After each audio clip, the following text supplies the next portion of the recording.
At the outset, Time 10 minutes, then we'll give a call, okay? I'd like to thank the organizers of this meet for giving an opportunity to address one of its session with regard to poverty alleviation and One more chair. corporate social responsibility. Corporate social responsibility has been adopted an approach to international development. But who does it benefit? How and why is a big question. There are a number of reasons for doubting the claim that adopting CSR will make a growth more inclusive and more equitable and thereby reduce poverty.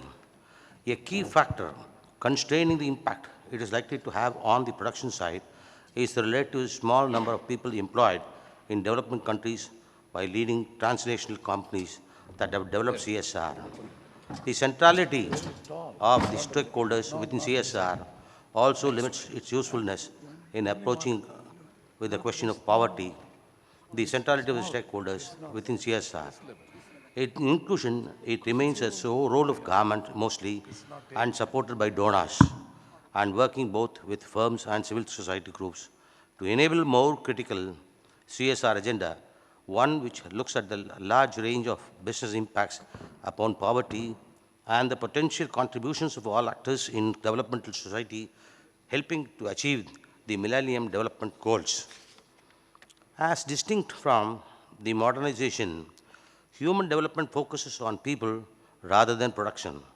It is concerned primarily with the reduction of human deprivation, the creation of human capabilities, and unleashing processes that enlarge people's choices.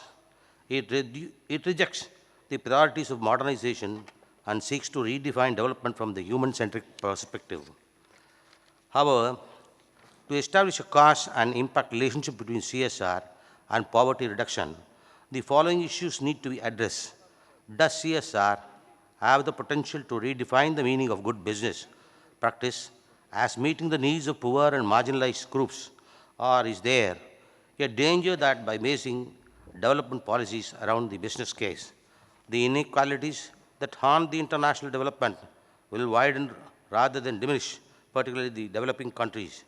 The World Bank actively promotes CSR through its corporate social responsibility practice and its training arm, the World Bank Institute, while the United Nations has leaped on the CSR bandwagon with the creation of the Global Impact in 2000.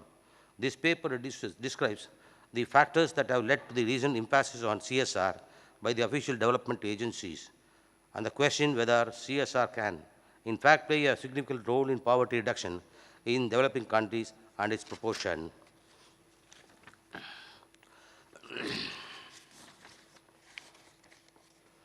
There are grounds for thinking that the firms which are concerned only on primary with financial bottom line would not meet these social objectives. One area in which a lot of great steps forward can be taken is the foreign direct investment. Foreign development investment has a significant potential impact on the poor is in investment and infrastructure. These projects often involve public-private partnerships or as subject to government regulations. In these cases, the impact on the poor is likely to depend primarily on the role played by the state rather than the specific exercise of CSR. Another sector that potentially has a major impact on the poor is the pharmaceutical industry. At present, the high cost of drugs put by them out of reach for the other poor households, as is vividly illustrated. In the recent debate on antiretroviral drugs for treating HIV and AIDS, government has stepped in and imposed regulations bringing down the cost of these medicines, which helps the poor.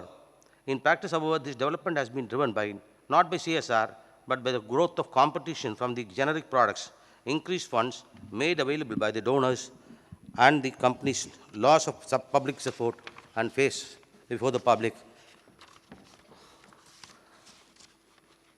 The question is whether the CSR agenda can be extended to incorporate poverty reduction as a key element with labor rights and environmental protection.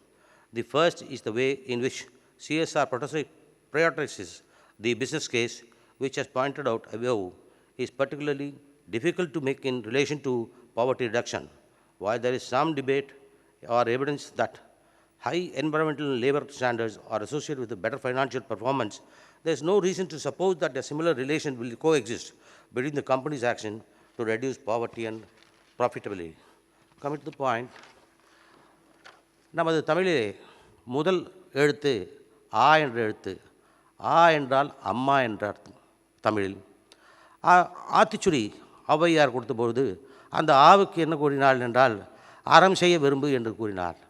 Aramm was done in the olden days on an individual basis when there was no corporate system of business in existence, and CSR is sought to bring that concept of the individual philanthropic way that was paid by the individuals into the corporate system, and that is how the corporate social responsibility was formulated and is done, come into existence.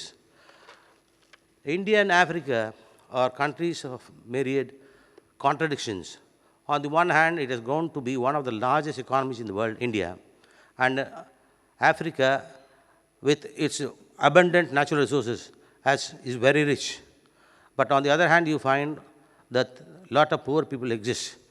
There exists a deep divide between the haves and the have-nots. What emerges is a picture of uneven distribution of the benefits of the growth, which we believe is the root cause of the social unrest. CSR has traditionally been seen as a philanthropic activity. CSR tends to focus on what is done on profits after they are made. The definition or an inclusive definition can be given with regard to CSR is concerned: eradicating extreme hunger and poverty, promotion of education, promoting gender equality and empowering women, reducing child mortality and improving maternal health, combating human immune deficiency virus, acquired syndromes, ensuring environmental sustainability. One of the things that has been noted while implementing the corporate social responsibility is the greediness of the big corporates. They want to project themselves as being a virtuous company who is deeply involved in seeing to it that they are implementing the corporate social responsibility in alleviating the poor and the hunger, etc. But the problem is they do not have a proper sustained plan over a period of long number of years. Only if they have a plan which runs for a period of about 4 to 5 years, if they can see a real result. What is required is for the corporates to go into the rural sector, the backward areas, and do their commitments in alleviating the poverty and hunger there. One of the sector, we have seen in India, a lot of farmers committing suicide because of debt. This is where the corporate sectors, while implementing their social responsibility, could step in and provide for free of cost the seeds or the pesticides for the farmers, which in turn will reduce their debt burden and will also reduce the suicide rate of the poor farming community. I thank the opportunities given to you. Thank you.